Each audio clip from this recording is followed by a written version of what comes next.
আজকে আমি ডিমের ভুজিয়ার একটা রেসিপি নিয়ে চলে এসেছি। তো প্রথমেই প্যানে আমি সাদা তেল দিয়ে, তেলটা গরম হলে ওর মধ্যে দুটো মিডিয়াম সাইজের পেঁয়াজ কুচি দিয়ে তার উপরে পরিমাণ মতো নুন হলুদ দিয়ে একটু নাড়াচাড়া করে নেব। সামান্য একটু ভাজা ভাজা হলেই এর মধ্যে একটা গোটা টমেটো কুচি দিয়ে একটু নাড়াচাড়া করে তারপরে একটা গোটা ক্যাপসিকাম কুচি করে দিয়ে ভালো করে ঢাকা দিয়ে রেখে দেবো, যাতে সমস্ত সবজিগুলো নরম হয়ে যায়। এবার যখন সবজিগুলো নরম হয়ে যাবে তখন মাঝখানে আমি একটু জায়গা করে এখানে আমি মোট 4টে ডিম এখানে ফাটিয়ে রেখেছিলাম গুলে।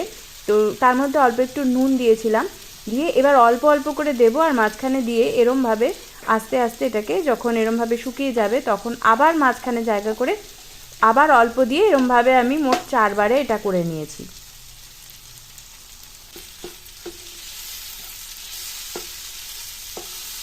ভালো করে মিশিয়ে নিচ্ছি। প্রথমে তো পেঁয়াজেই নুন হলুদ দেয়া ছিল আর আমি ডিমের মধ্যে অল্প নুন দিয়েছিলাম, সেজন্য আর এক্সট্রা কোনো নুন এখানে অ্যাড করতে হবে না।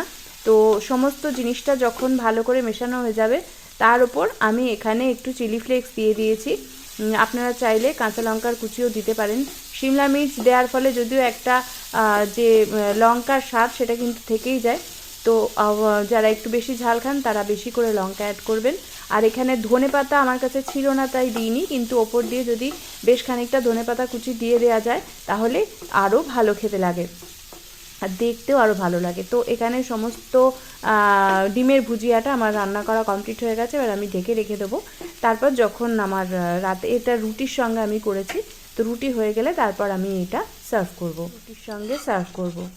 এটা কিন্তু রুটি দিয়ে বা যদি শুধু ভাতের সঙ্গে মেখেও খাওয়া যায় তাহলেও কিন্তু ভীষণ ভালো লাগে। তো এই ছিল আজকে আমার রেসিপি। আপনারা সবাই ভালো থাকবেন, আবার দেখা হবে অন্য কোনো রেসিপি নিয়ে।